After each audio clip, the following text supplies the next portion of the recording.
looks like the feed. It looks like the feed actually on YouTube didn't kick in. It didn't kick in up until now. So go figure. Go figure. That's okay. That's okay. Um, Not a Monday on the real estate play without some technical issues. I had the microphone fall on me, and my microphone fall down on me. I had things all chaotic. What are you gonna do? What are you gonna do? That's what happens when you go live. You go live, and anything unexpected should be expected. So that being said, like I said, it was supposed to be a easygoing day today, and it was a lot busier than expected, which is again not something I'm going to complain about. It's definitely not something I'm going to complain about because anytime you can get business, you take it. You take it, especially in my business. It's a volatile business that you never know. One day you could be busy beyond belief. The next day you could have crickets. So you take it.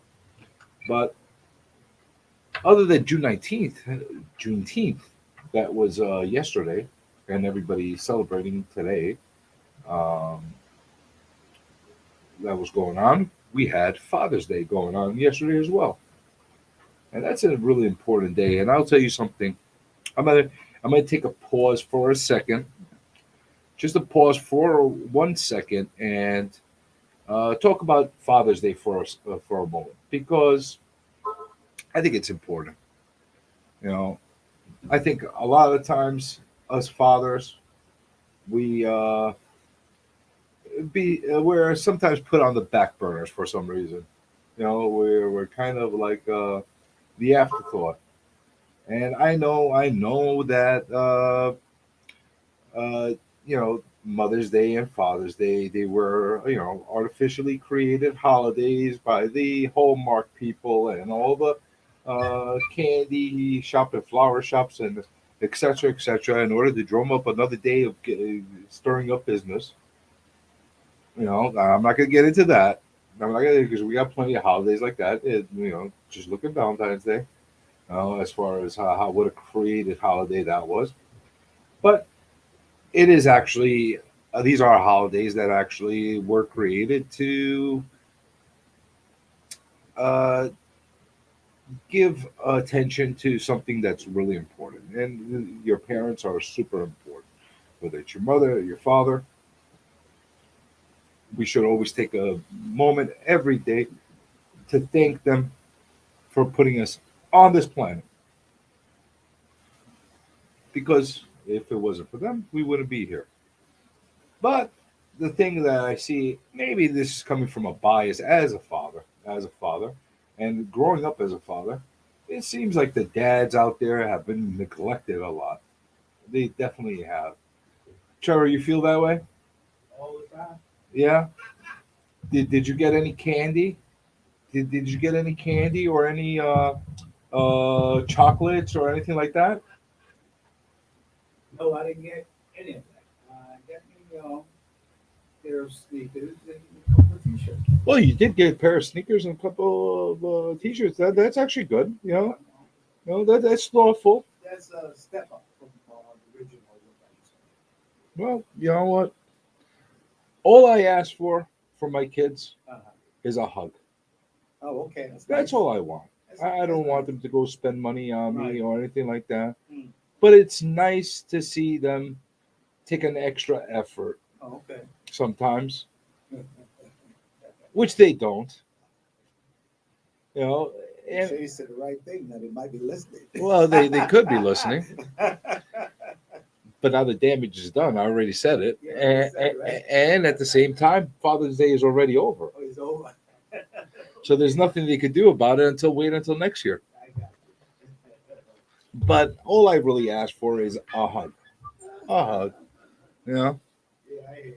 and make me feel like I matter, like as all dads matter, But I've noticed so many things.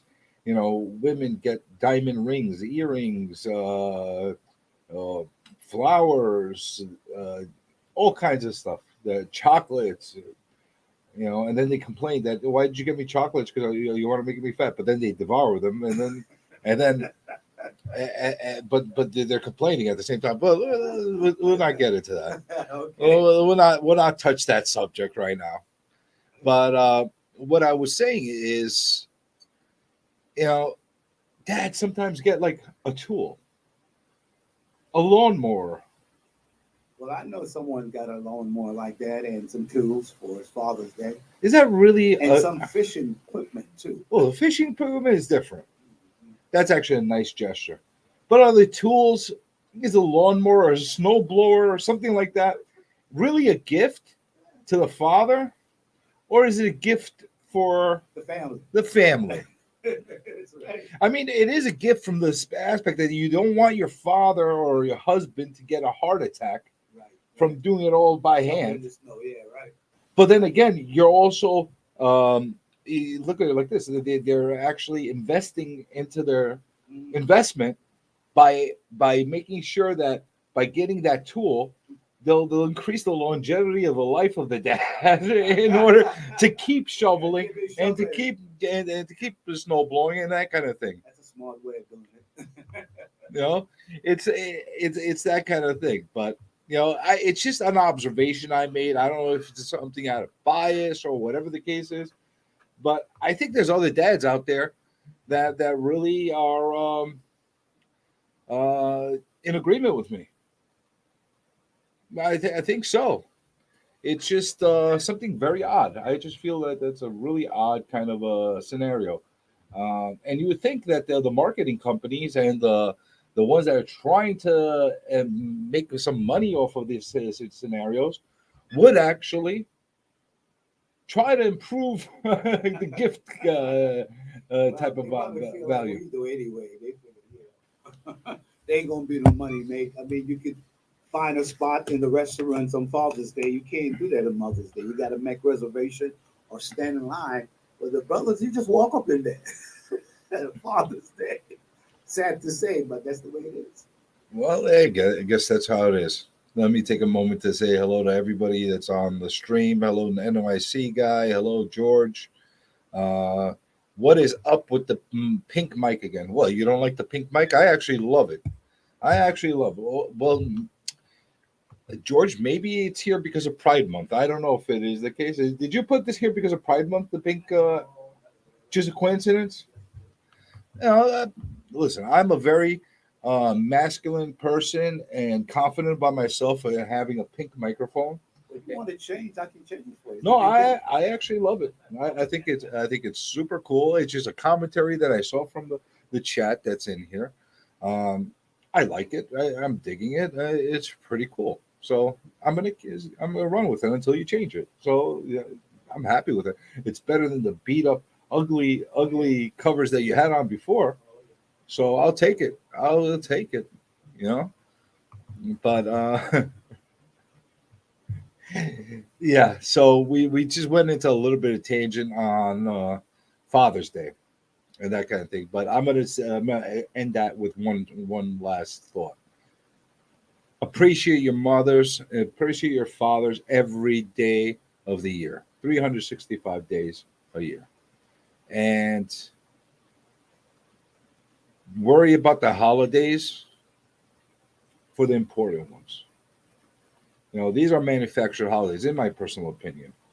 It's nice to have a day in honor, but if you treat that person like crap for 364 days a year and just celebrate that one day and play pretend, there's no real valid reason to do that. So those are my thoughts. Just a little bit of a side commentary on Father's Day. Uh, as far as Juneteenth it's concerned, I don't know. Do they actually do anything special? Like I think this is the first year. I believe this is the first year that it's considered a national holiday. Is it the first year? Yeah, I think it was in last year or September, one of them time. Joe Biden had signed yeah, into law. But this is the official Official for first, because yeah. I know that there were some random events and stuff like that done in the past about it, but this is the first actual year that it's considered a national holiday. And I'm sorry, people, if I sound a little ignorant to it or whatever the case is. It's not real estate related, and my mind is always on real estate, and I'm a little self involved with my own personal stuff that I'm dealing with, where I can't keep up with holidays and all that stuff. I just I appreciate them as they come. So we have an extra holiday that's for that's a national holiday. It's a day off, which means I can't use the post office. I can't use the banks. I can't do a lot of stuff, but that's okay. That's okay. We need more of those. We need more of those. You know, maybe one day we'll have a national real estate plate day. That would be great. I would love to see that happen, but I doubt that's going to happen. But I don't know if they actually did any special events or any kind of like. I was so in my own world. It also fell on the same day as Father's Day, so it took a lot of attention away from that day, I guess, as far as what would be happening because of the two events, two holidays happening at the same time. But do you know, did they have any like assemblies or any kind of like special events locally or anything like that? I wasn't really paying attention, really. Did they? I was mostly resting and sleeping. I almost feel like it fell under the radar. There was not a lot of media attention for this No. this year. No, maybe next year if they Yeah. get used to it. I don't think so. I almost feel like the years where it wasn't an official holiday had a lot more media attention and a lot more focus on it than now that it was an actual holiday. So maybe I'm wrong, maybe I'm not. If anybody that's listening now or in the future on a replay have anything to add to that, I'd love to hear that because I want to be in on current events. If there's any kind of stuff that assemblies and stuff like that that are happening in the area, I'd love to hear about that. So what have you seen or heard since the rate went up? Well, we're going to get into that. We're definitely going to get into that NYC guy because that is part of what we're talking about today. If you read the description of the video this week, we got a tug of war going on right now between the buyers and the sellers. We literally have a tug of war, and that rope that they're pulling on, it's going to snap at one point or another because the amount of tension that you see pulling on both sides, there's only a certain amount of tension and pressure that could be applied to that rope before it just snaps and you see all those strands flying all over the place. So I'm going to be really, really clear with everybody about this. This is a market and a environment in the real estate world that we need to focus on, not on what the monthly reports are telling us, not on what the quarterly reports are telling us, not on what the annual reports are currently telling us. We need to monitor this on a day-by-day basis and exactly see what the pulse of the market is and how things are moving. And I'll tell you something, it's so incredibly hard to do that because all the sources that are being pulled from are all different sources and they're all lagging. To be honest with you, you have a lot of people that are running from the MLS platforms and they're running on the data that's being put in there. And I'll tell you something, as good as it is, I mean, it's for the most part somewhat credible. There are lagging things in there. For example, the data that we get is always at the mercy of the people that actually input the data. So it has to, if it's not 100% accurate, or if there's things that are omitted or things that are missing from it, we're not getting that information. We also have a delay on possible data being inputted. So how it works with the MLSs.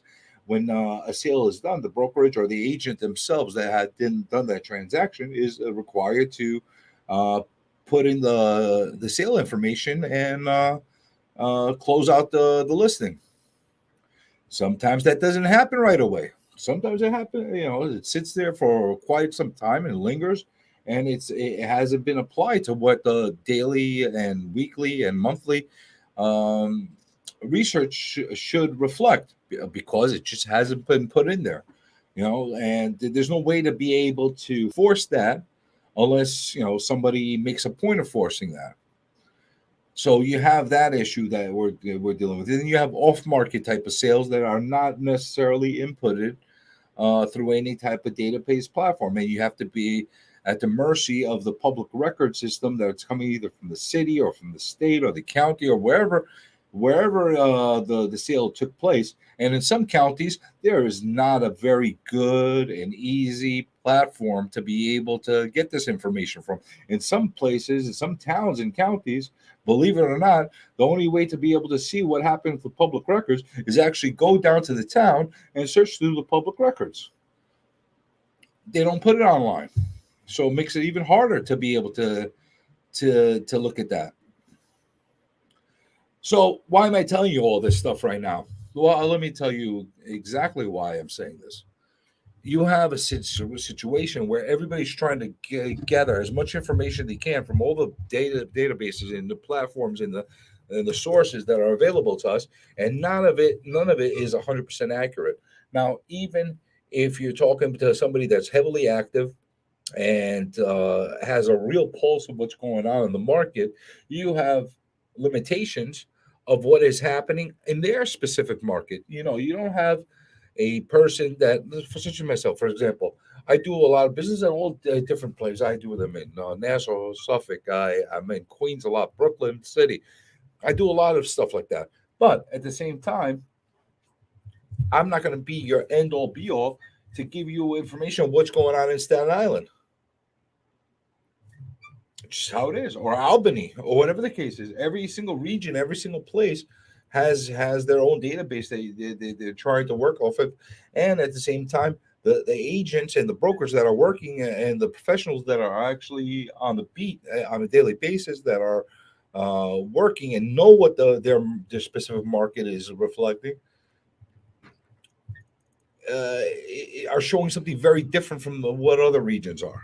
So it's a really tough scenario to be able to gauge and understand where this market's going. So I'm going to be a little bit broad by trying to give you as much detail and understanding of what's going on as possible. So the interest rates have been going a little bonkers, to be delicate with the wording. They're a little crazy right now. You have a situation where you're seeing huge spikes happening almost overnight sometimes, based on what the Fed is saying, what based on interest rates, based on hikes from the Fed. There's a lot of stuff going on right now that's affecting the rates, and there's a lot of fear.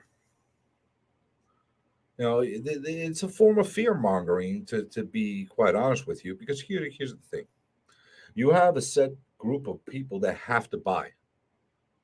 They're in a situation they have to buy for one reason or another. They just sold their place, and if they don't buy something else, they're going to be homeless, or they're just relocating into the place, and they need to buy something or rent something. And in some cases, it just doesn't make sense for them to rent because the rents are so high, and compared to what it would cost them, even at an inflated price, to purchase a place on their monthly bill. So they buy. So that you have a group that has to buy, okay, for one reason or another. And that's not going to change. There's always going to be a set group of people that need to buy for one reason or another. It might be larger, it might be smaller, but you're always going to have that group of people that are purchasing, okay? Now, part of the problem that these buyers are having right now, and we've talked about this multiple times in the past, is the fact that you have very limited inventory in a lot of select markets. And that hasn't changed.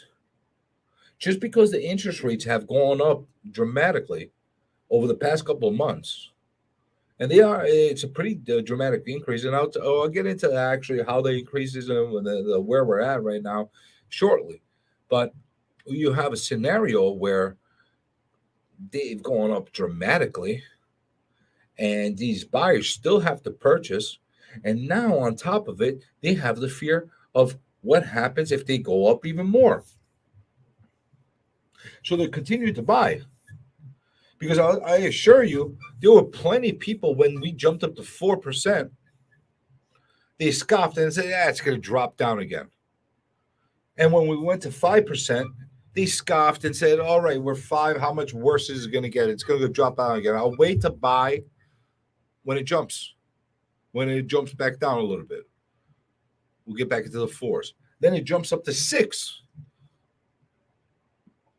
People are saying the same thing. It's not going to sustain. It's going to drop down. And this, by the way, is coming from a lot of people that are really ignorant and not educated as far as where we're going and not understanding exactly how this market is. You have a scenario where we get to almost 7%.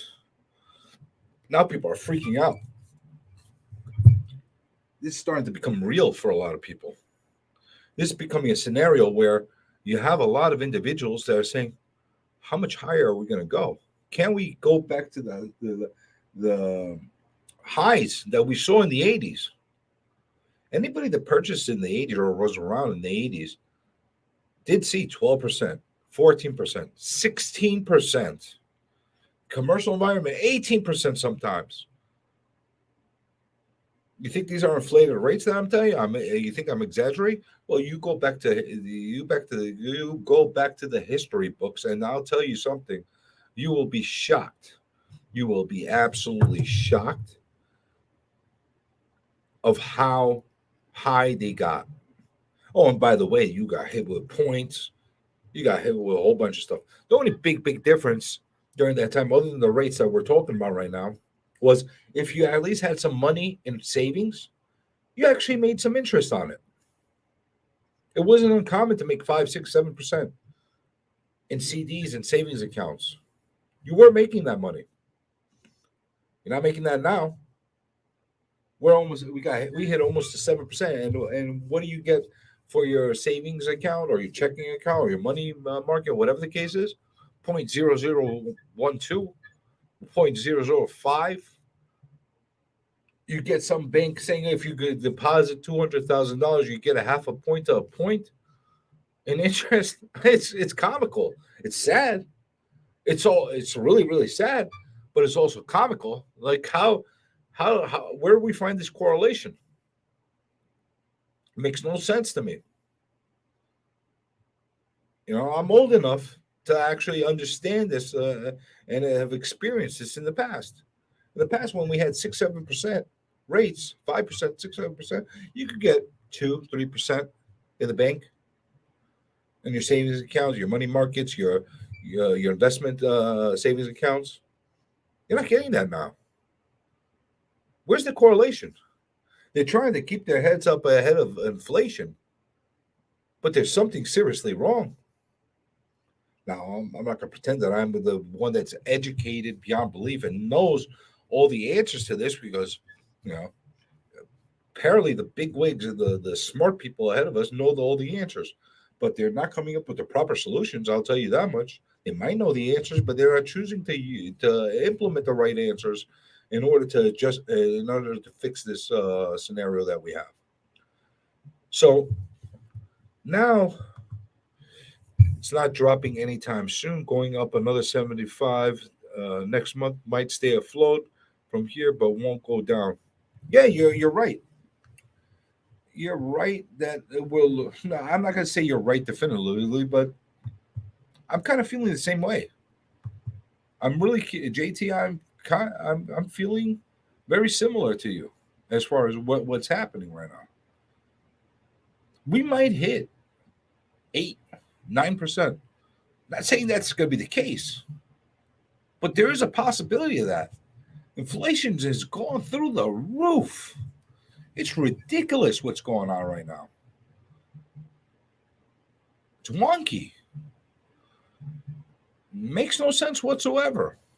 Well, actually, it does make sense when you take about 2 to 3 years and you're constantly printing money and just throwing it all over the place, throwing Band-Aids. artificial band-aids all over all the economic problems and damages that we were incurring, which a lot of them, by the way, were self-inflicted.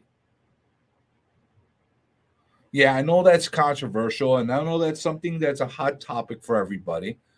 But a lot of this was self-inflicted. When you shut down entire economies and you shut down entire cities for extended periods of time, yes, we were under a pandemic. We were under a different global scenario that we haven't experienced in a very, very long time. And I know that the majority of people, yeah, there might be 110-year-old people out there that experienced this during the Spanish flu days in the 1920s. But we haven't seen this. So a lot of people are trying to like think on their feet and get things going. They're thinking how they're going to go about this, and they were coming up with very, very wrong solutions. And I could easily say that they were wrong right now because I'm looking at it in retrospective, and I'm looking for every action. There's a reaction.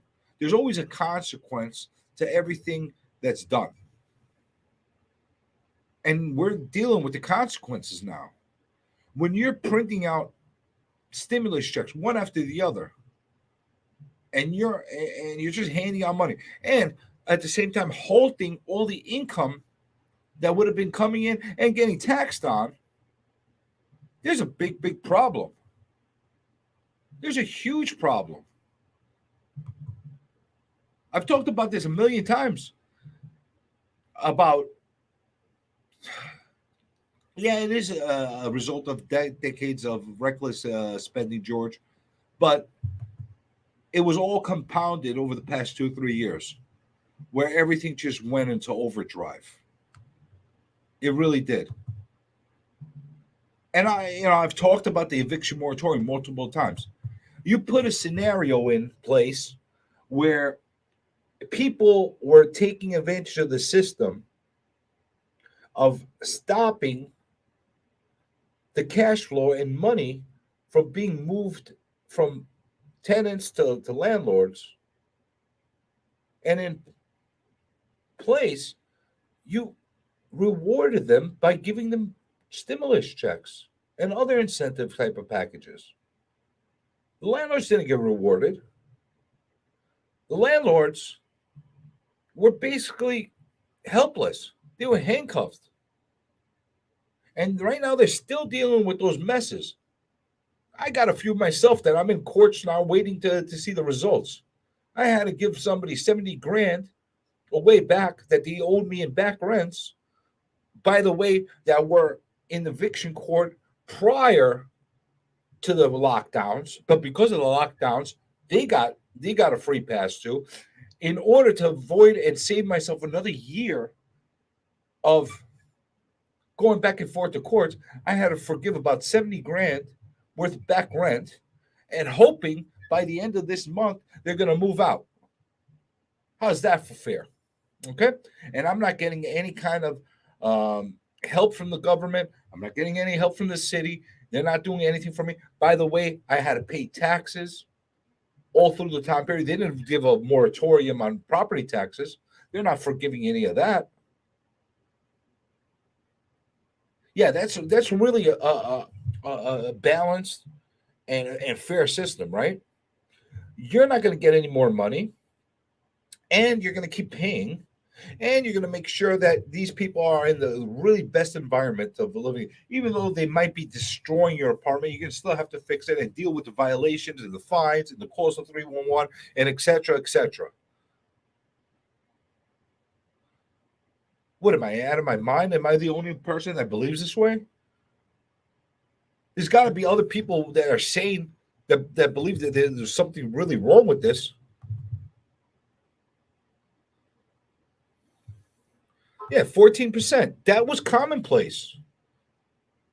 That was really commonplace. Well, right now, the way we are, we're a hybrid. We're a hybrid between a capitalist and socialist system. That's where we're at right now. yeah, they're probably going to cancel me right now because I'm saying socialist, and that's a bad word, or capitalist. So one of them I consider a bad word. We've been propping up the stock market and real estate market for the last 4 years, 120 billion to exact. That's every month of purchasing junk bonds. Yeah, and don't get me started on the real estate market. Look at on the stock market. Look at what's happening now. Everybody that was jumping out to crypto and thinking Bitcoin was going to shoot to the moon from 40,000, where it was per coin, are sitting and crying right now. Yeah, the people that bought it for cheap are still ahead of the game, but there were plenty of people that were buying it at $30,000, $35,000, $40,000. What do you tell them? Why? Because everybody was pushing crypto is the way of the future, and it may very well be the way of the future somewhere down the line. But it's a very volatile type of currency at this moment. It's not regulated by the government. It's the wild, wild west, and you're risking. It's risk. So what do you do in a situation? People that had built-in liquidity and wealth building up through crypto, they no longer have that right now. They just got burnt. And by the way, all the people that were jumping onto the bandwagon for their stock portfolios, for their 401ks, for their IRAs, and they were just going in with everything they can into the market because it was just shooting up. One, they were poorly advised by just constantly jumping in, and especially the people that were going into the really volatile stuff. Yeah, I'm talking to the people that were going into the digital type of equities, securities, and going into the EV. Look at that. Look at what happened to that market. Everybody was jumping on NEO to the moon, Tesla to the moon, everything to the moon. Well, guess what? Then they went along their ride to the moon. They hit some really turbulent currents, and they got knocked down a few pegs. There's no guarantees.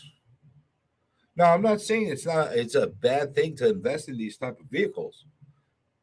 And I, for one, I'm a believer in taking a small chunk of your savings and take a small much of your earnings and invest carefully into certain securities, certain stocks, into crypto, whatever the case is, and diversifying a little bit.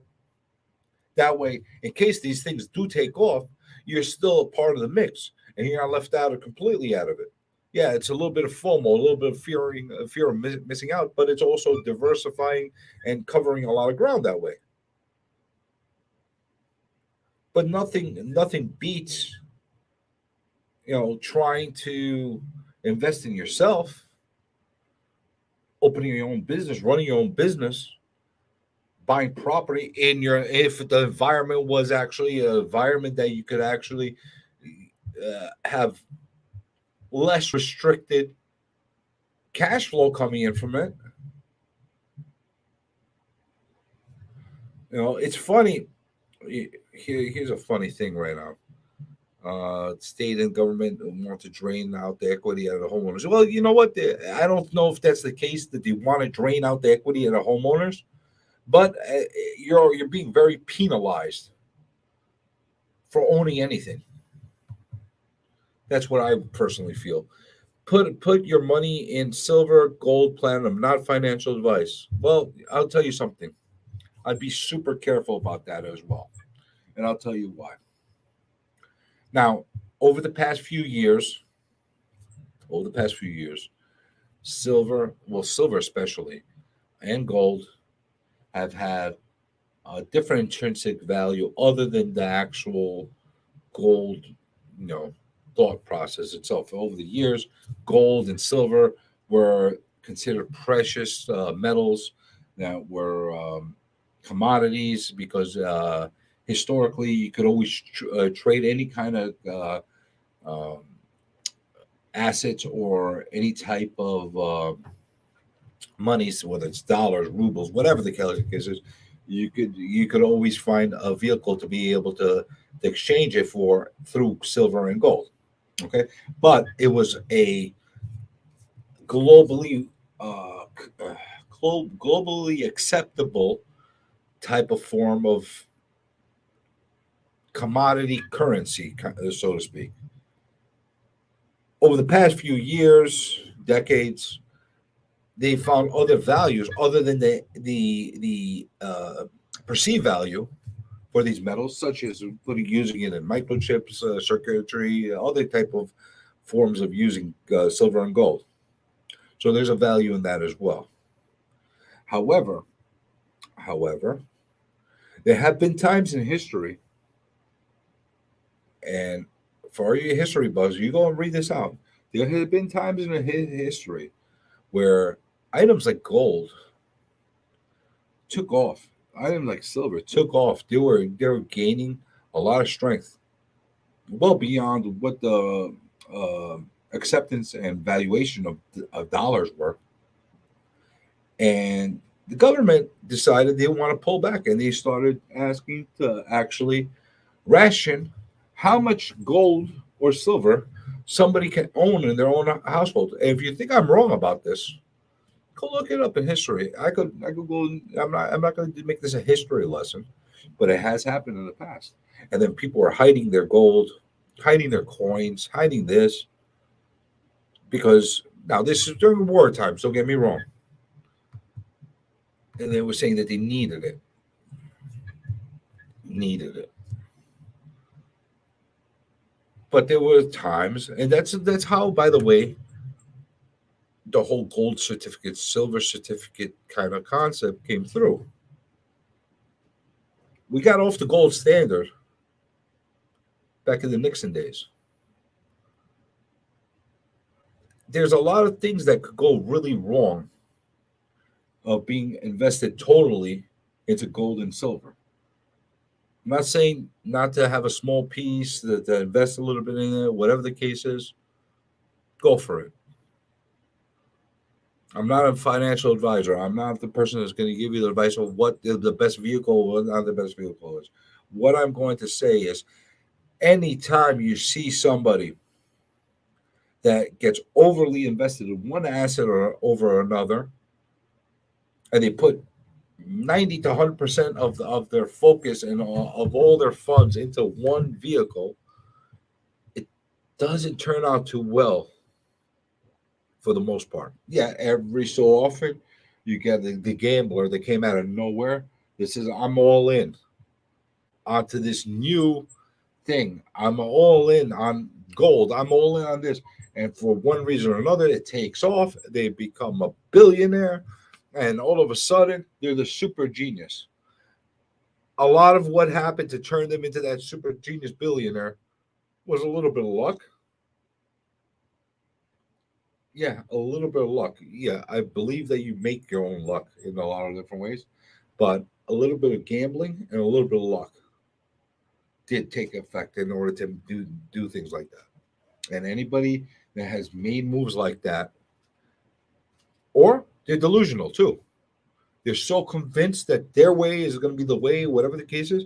And I'll give credit to them because they take a lot of conviction into what they believe, and they really will not listen to anybody else. And again, when they're right, they're going to make you know that they were right. They're going to make a point of that. They're going to do all the videos and the self-teaching and all the bullcrap courses that tell you this is how it did it. You could do it too. It does happen. But be careful. That's all I'm saying. Be careful. Just like in real estate, be careful of being over invested in one area over another. I know that everybody starts off one area at a time as far as investing in real estate. But once you get to a certain point of owning a certain amount of assets and your portfolio is big enough in a certain market, in a certain sector, or a certain type of real estate, it might be a point in time in that phase of your real estate career to start diversifying within real estate. If you're top heavy and you only own residential apartment buildings, it won't hurt you to have some retail in place. It won't hurt you to have some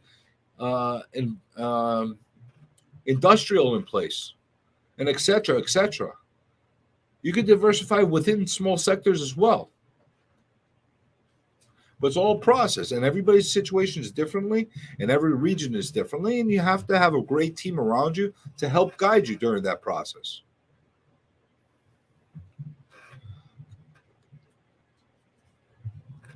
The rest will merge or fail. Public listing companies are benefiting from this? Yeah, to some extent they are. To some extent they are. Other ones are hurting. The CBDC, central bank digital currency, is coming. Yeah, well, it's expected to be coming. And I'll tell you something, it needs to be, because right now it's dangerous. There's going to be a lot of people that are going to get burned. You have so many different types of cryptocurrency that are out there, and I tell you something: majority of them are scams. They're pyramids. It's all crap on that's being put out there on spec on propaganda, whatever you want to call it. They're self-promoting, whatever the case is. There's only going to be a few that are left standing. Okay? I don't know which ones of those are going to be. I really don't know. I'm not going to pretend I'm the blockchain and I'm the crypto guru and I know all that crap. But I can assure you that there's going to be a handful of them left standing at the end of the day. And everybody that's going into all these obscure, weirdo, crypto type of environments and coins, they're going to be left and say, what just happened? Now, you want to gamble? You want to put a few bucks on a weird crypto that's at 0.001 of 1 cent? Same as penny stocks. Yeah, you could hit it super on a weird hunch or rumor on a penny stock, or you can lose it all. Look at it from that aspect. You have the two big ones that everybody's focusing on, that everybody is expecting to be the cream of the crop, and the ones that are going to be the standard. And now, I don't know if you can have multiple coins that are considered to be the standard. And the ones I'm referring to right now is obviously Bitcoin and Ethereum. From a naive standard like I am coming from, which I don't know that much information, I try to inform myself and I try to educate myself in the best possible way. I believe, personally, and again, this is not advice to anybody. You do whatever you want. You do your own research, whatever the case is. I believe that Ethereum is actually better built to infiltrate the true financial infrastructure and be part of everyday activity more than anything else. Because there's plenty of large corporations, there's plenty of banks, there's plenty of financial corporations that have implemented and have different ways of working with Ethereum. That's my personal opinion. I could be wrong. I could be super wrong. But that's my thoughts on that. Yeah, they will have full control of the money. They will be able to freeze accounts and get rid of all tax evasion. Well, to some extent, every time the government comes up with some kind of way to stop things from happening, it looks like the thieves and the crooks are ahead of the game, and they'll find another way to be able to do it. It always works that way. And I assure you that they want to be able to make money off of the crypto right now and control it. Think about it like this. Why are they legalizing drugs that they were against for almost so many years, decades upon decades? Marijuana is no good for you until we tax it. Now it's good for you. You get what I'm saying? the government's always going to find a way to try to get themselves involved in every single aspect of being able to generate income through taxes. It's just the way it is. So I'd rather know that at least I have my money invested in something that's going to be overtaxed and regulated by the government, and at least I'll know how to be able to pull my money in and out, and I know what I have in my hands, rather than have a big crypto wallet full of $2 billion worth of money that I can't do anything with. And then all of a sudden, the government says, you know what? We're going to freeze your accounts and we're going to shut all crypto down. Does that sound crazy? Well, I'll tell you something. They can if they want to. They absolutely can. They could turn around and say, listen, we're gonna tax whatever you have in your crypto wallet 60% if we want to. It sounds outrageous. Why?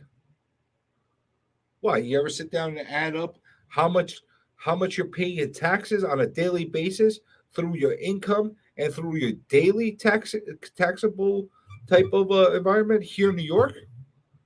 You add it up. You add up your sales tax. You add up your city tax. You add up your state tax. You add up your federal tax. You all the taxes that are included. The import taxes of the stuff that's coming in that you're going to be paying. They're going to be purchasing. There's all kinds of things. The taxes that are implemented, the gas that you're paying. I might be shortchanging by saying 60%. Because we're living in an environment that everything is taxed through the nose. So let me not be too like gloom and doom, but this is the truth. This is the way it is. So be super careful when it comes to all this currency. Be super careful when you're getting involved with all this stuff, because I don't want to see anybody get burned. Unless it's the politicians and they're all being put into a pot and getting burned all together. Then I have no problem seeing burned.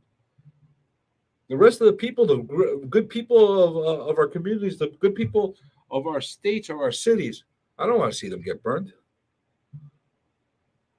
And by the way, for all you people that are still you want to take this on a different level and that kind of thing with politics or whatever, I don't care about Democrats. I don't care about the Republicans. I don't care about any politician. I want them all thrown into a big barrel of motor oil that's boiling and have them all burned together. And then we'll be in a nicer environment altogether and start all over again. Because they're the ones that are causing a lot of this stuff because of special interest and all kinds of situations.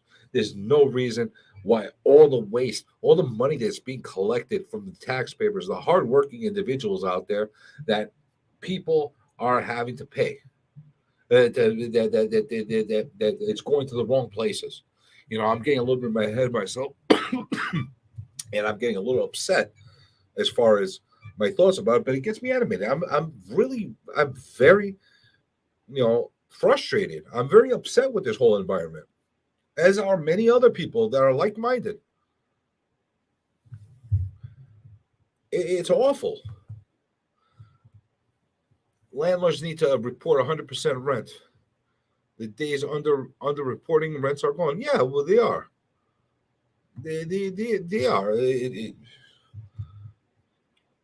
When credit cards became the norm for people, when checks, credit cards became more of the norm for people than actual hard cash.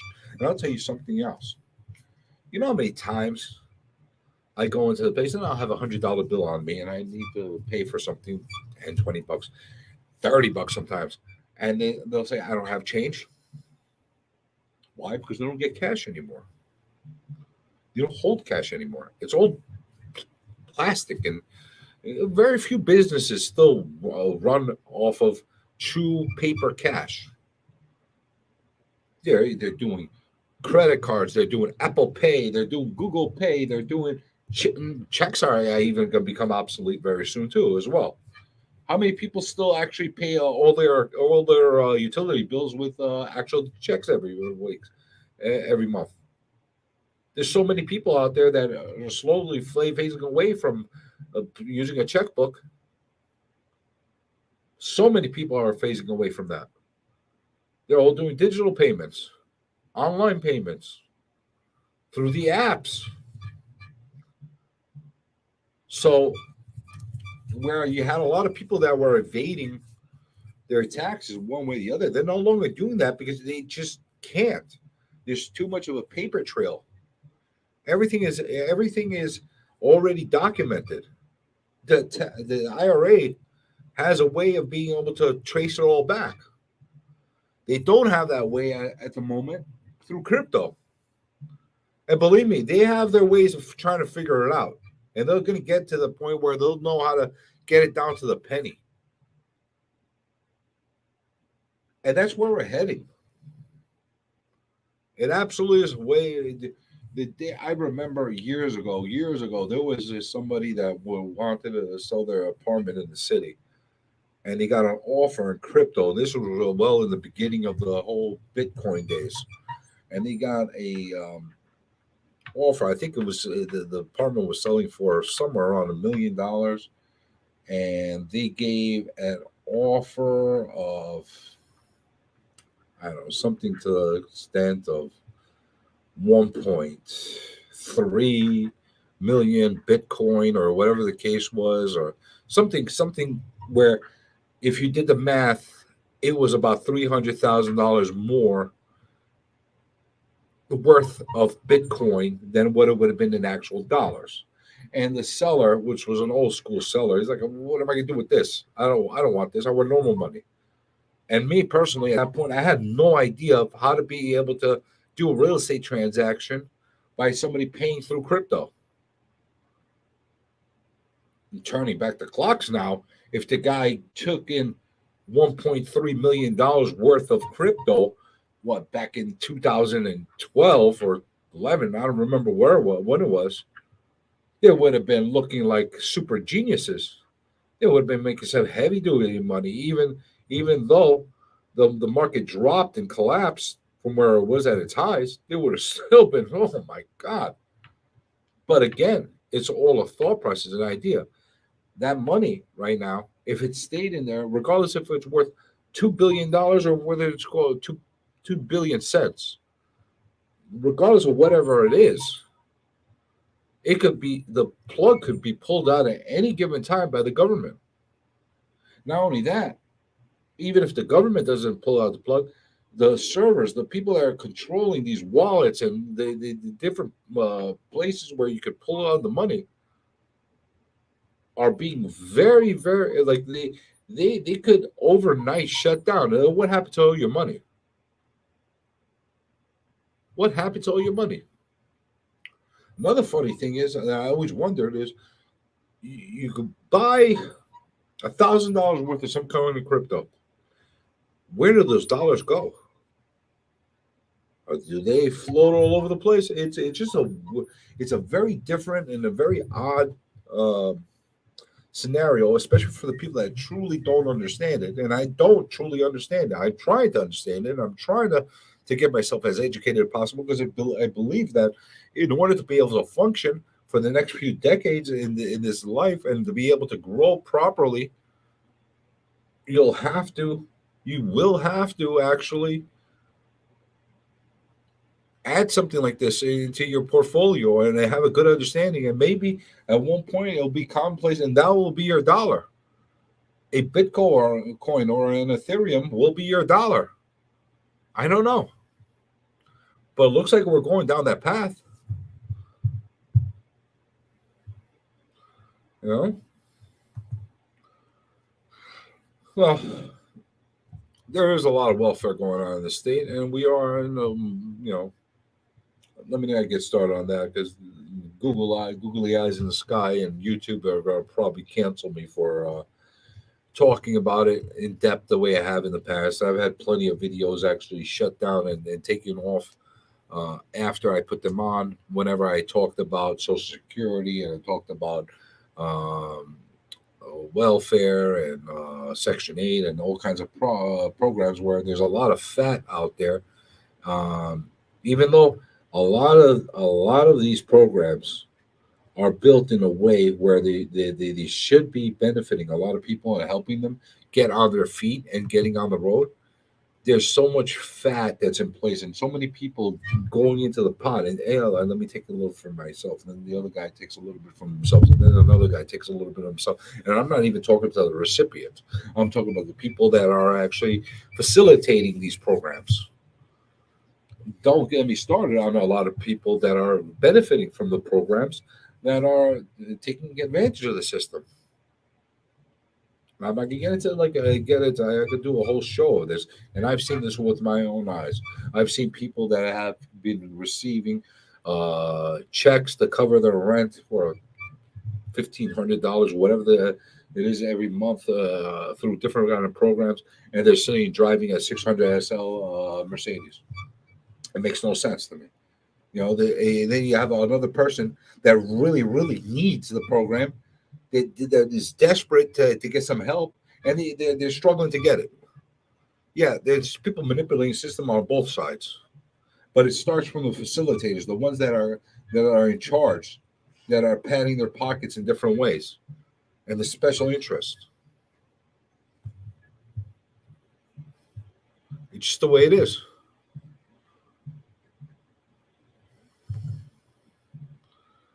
What exactly I'm keeping it, I'm not sure. I'm not sure what you mean by that, NYC guy. Um, I don't know what 100%. I'm keeping it 100%. I don't know what you guys mean by that. If you mean I'm keeping it real, well, yeah, I try to keep it as real as possible, and I try to be as neutral as possible as well. It's not one sided. There's a lot of crap that's coming from both sides, but somebody's got to talk about this stuff. You have a lot of. I wish that people that were on social media and a lot of these YouTube channels that have massive influences out there were a little more vocal, a little more honest. They didn't worry so much about their views and about their rankings, and actually put out information out there that really will help people understand what the current environment is possible. And this happens with media companies as well, and news and all that stuff. Everybody's afraid of saying the wrong thing because it might tweak one group or another group. Why don't we all just take the approach of being honest? Let's just be honest. Let's just say the way things are. And if you disagree with that, okay, no problem. We could agree to disagree. I think that's fair. And if you believe I'm so wrong about what I have to say, or somebody else that's speaking out is so wrong about something, why don't you just take a moment and give your opinion and see, maybe you could get that person or myself to understand your point of view. And maybe I'll correct myself and say, yeah, you know what? You have a point. I'm wrong. But I don't see that often. I really don't. But that being said, we're at the end of the show. I see Trevor already itching to turn me off and cancel me today. The guy that's after me is probably itching, like calling in and saying, I need to get my show started. Get this guy off. So we are going to get off. We'll be back with you again next week, just like every week on the Real Estate Plate between 6 to 7 p.m. Have a great week. Make lots of money in real estate. And I'll be with you again next Monday. Have a great night, everyone. God bless.